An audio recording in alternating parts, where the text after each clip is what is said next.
سجدہ تلاوت کب واجب ہوتا ہے اور اس کے کرنے کا سنت طریقہ کیا ہے؟ اگر کسی نے ایک ہی مجلس میں بیٹھ کر کئی مرتبہ آیت سجدہ پڑھی تو کتنے سجدے ادا کرنے ہوں گے؟ بسم اللہ الرحمن الرحیم۔ امید آپ سب خیر و عافیت سے ہوں گے اور امید آپ سب کو یہ بھی پتہ چل گیا ہوگا کہ آج کی اس ویڈیو میں ہم کیا جانیں گے۔ تو تمام احباب سے گزارش ہے کہ ویڈیو یہاں تک ضرور دیکھیں تاکہ ہمیں سجدے کے متعلق مسائل معلوم ہو سکیں۔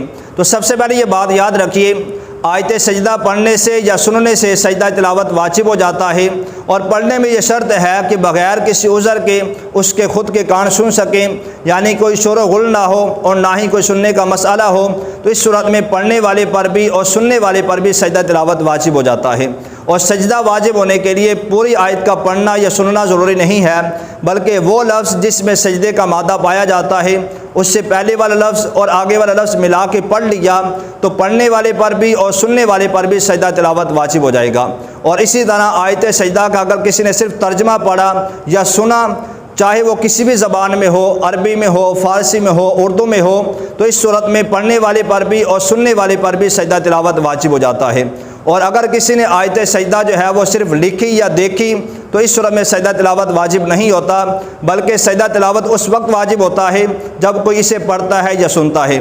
آیت سجدہ لکھنے یا دیکھنے سے سجدہ تلاوت واجب نہیں ہوتا۔ اسی طرح اگر کسی نے ایک ہی مجلس میں بیٹھ کر کئی مرتبہ آیت سجدہ پڑھی تو ایک ہی سجدہ کافی ہوگا، زیادہ بار کرنے کی ضرورت نہیں ہے۔ مثال کے طور پر کسی نے ایک مجلس میں بیٹھ کر 10 مرتبہ آیت سجدہ پڑھی تو 10 بار سجدہ کرنے کی ضرورت نہیں ہے، بلکہ ایک ہی بار کر لے تو یہ کافی ہے۔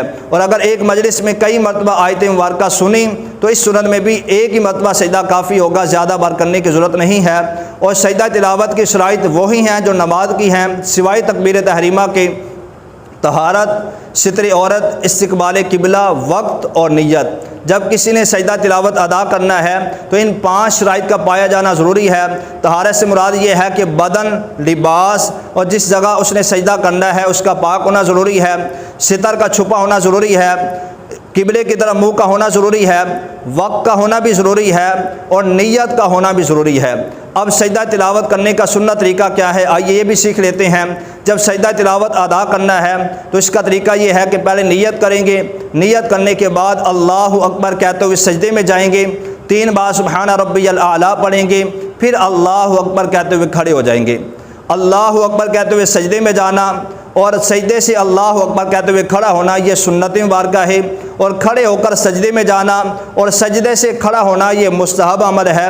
اور یہ بات یاد رہے، جب سجدہ تلاوت ادا کرنا ہے تو ہاتھ کانوں تک نہیں اٹھانے، یعنی جب اللہ اکبر کہنا ہے تو ہاتھ کانوں تک نہیں اٹھانے، نہ ہی اس میں التحیات ہے اور نہ ہی سلام پھیرنا ہے۔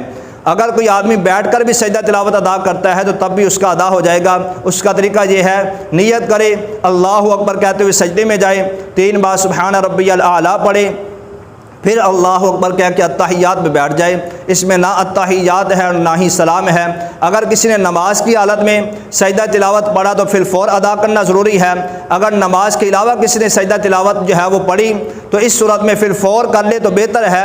اگر وہ پھر فور سجدہ تلاوت ادا نہیں کرتا تو بعد میں بھی کر لے تو اس میں کوئی حرج نہیں ہے۔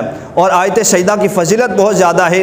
روایت میں ہے کہ اگر کوئی آدمی، احناف کا موقف یہ ہے کہ قرآن پاک میں 14 سجدے ہیں، اگر کوئی آدمی یہ 14 سجدے جو ہیں آیت سجدہ یہ ایک ہی مجلس میں بیٹھ کے 14 آیتیں پڑھے، 14 آیتیں پڑھنے کے بعد پھر 14 سجدے کرے تو جو بھی اس کی خواہش ہوگی، جو بھی مقصد ہوگا، اللہ تبارک و تعالیٰ اسے پورا فرما دے گا۔